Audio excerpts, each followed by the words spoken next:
Alright guys, so my wife tried to get a inspection passed and it wouldn't pass because the brake pads are worn out on this Mazda 2.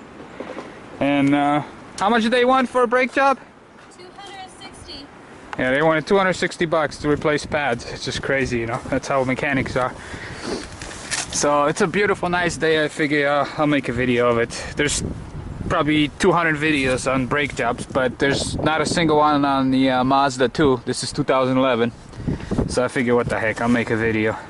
So all you need for this job is take the lug nuts. It's a 21 millimeter, and then you need a 14 millimeter to do the 2 bolts in the back on the caliper, and you need a clamp, some kind of steel brush to, you know, there's a lot of gunk in there to clean it up, and a flat screwdriver. That's all you need. And then the pads, I got the platinum pads. Okay, before you turn the wheel, because you want to face the wheel out this way, because that's where the caliper is, to make it easier to work on it. I actually leave it straight. I jack the car up and then I check suspension, ball joints, and the tie rods. So this way, and a bearing too. So I want to keep the wheel straight, because when you do brakes, you want to check those things just in case. So to check the tie rods, which is steering, you do this. You make sure there's no play. Now the wheel is moving because the other one is up in the air somewhat. So, but you don't want to feel any play, like any movement like that. Second one, to check the bearing, you want to grab it at the bottom and top and shake it like that. Kind of feel and listen for any play. If you got any play in a wheel like that, that means the bearing is shot. And the third, the last one, is you want to grab a crowbar, put it underneath, and try to jack the wheel, put some pressure on the wheel, and then feel any kind of play. That's your ball joints. So I'm gonna grab a little crowbar and do that. Flip this one up, and then I feel it going up. And you will feel it. You'll feel clicking if you do this. Putting pressure up and down, and you'll know that your ball joints are going bad. So everything looks good, so now we'll just move on to the brakes. So now I'm going to turn the wheel this way out. I'm actually not going to do it by hand, so I have easy access to, there you go. I have easy access to the caliper.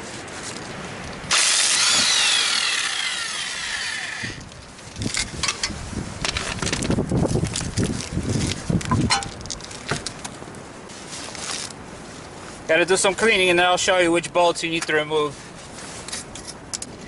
Basically, all you're doing is these 2 bolts here. They're kind of on the sliding rods. Once you remove these, you can just pull the caliper off and replace the pads. It's literally a 10-minute job to do these brakes. So, and these are the 14 millimeter socket you need here. You don't need a socket. You can use an open wrench, whatever. You know, as long as it's 14 millimeter.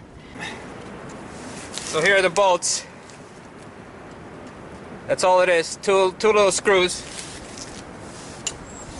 And now we can pop the caliper off. I usually put it right on top here.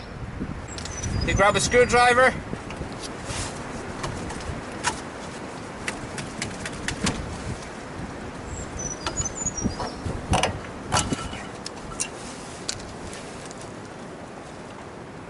Let me show you the difference. So that's the old pad, that's the new pad. Obviously you can see the difference right here.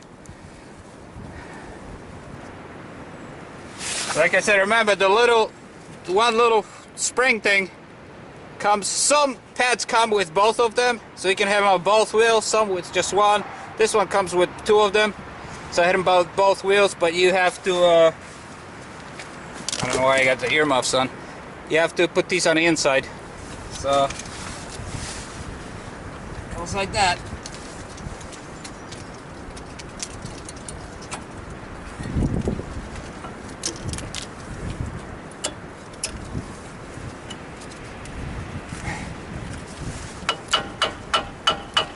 Alright, that one's in. Now we'll just do the front one.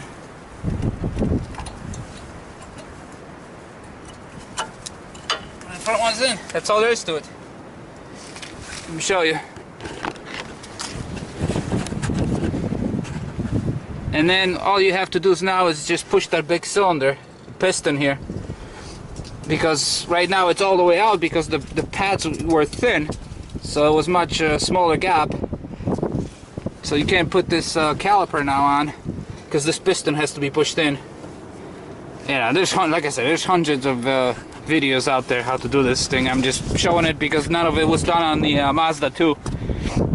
And of course, when you got this out, you check everything. You check for the, which I always do, check all the boots, make sure there's no tear in anything, because once that boot goes, dirt gets in there and it's over for the CV joints. So you want to, you know, I check everything, lubricate everything if there's, you know, any kind of fittings, just to do a really good job, which mechanic wouldn't do. This is why I'd rather do it myself.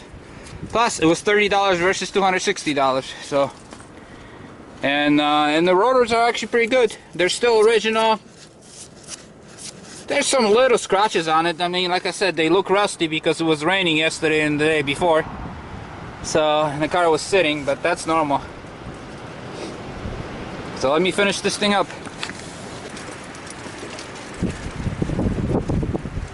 Oh yeah. Before I finish, because I already did the other wheel, what you want to do, this is why I have a hood open. You want to take the cap off and just leave it like that on the brake fluid, because when you push that piston in, it pumps all the fluid back into the reservoir here.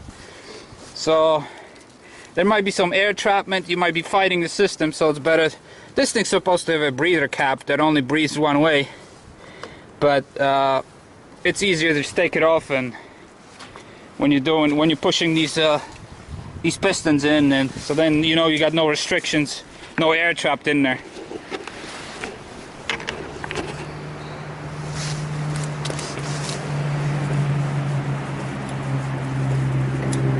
So I'm just pushing that sucker pretty much all the way in, because that's what it takes for the new pads to fit in. And you want to make sure you do that slow. You don't want to go too fast. So anyways, that should be enough. Another thing is my new pads came in with all this new hardware, all the sheet metal and stuff, which is, you might want to replace it if you got the original all rusted, but mine have actually no rust whatsoever, so I'm just gonna leave them alone. They all look in good shape. They're still got a lot of tension and everything, so no point replacing them. But if you got a lot of rust on them, then you swap them out. They just pop out with a screwdriver.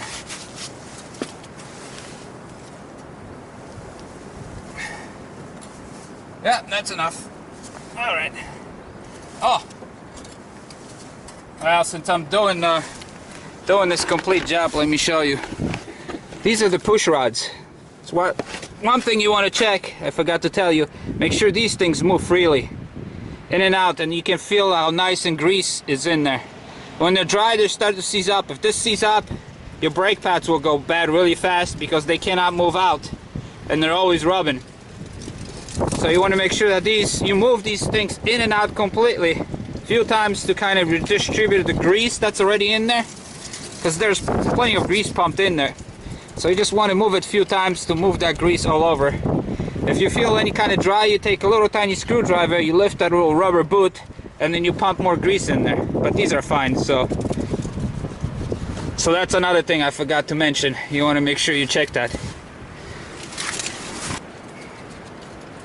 Normally I put a grease on everything I assembled, but these actually you're not supposed to put a grease because there's a lot of heat there, and you can put some high temperature grease, but most people leave it alone. But like on the lug nuts and stuff, I already have plenty of grease on them because I greased them when I was rotating the tires. So anyways, that's it. That's pretty much all. I'm just going to tighten it by hand just like it was before, maybe a little tighter, and we're done.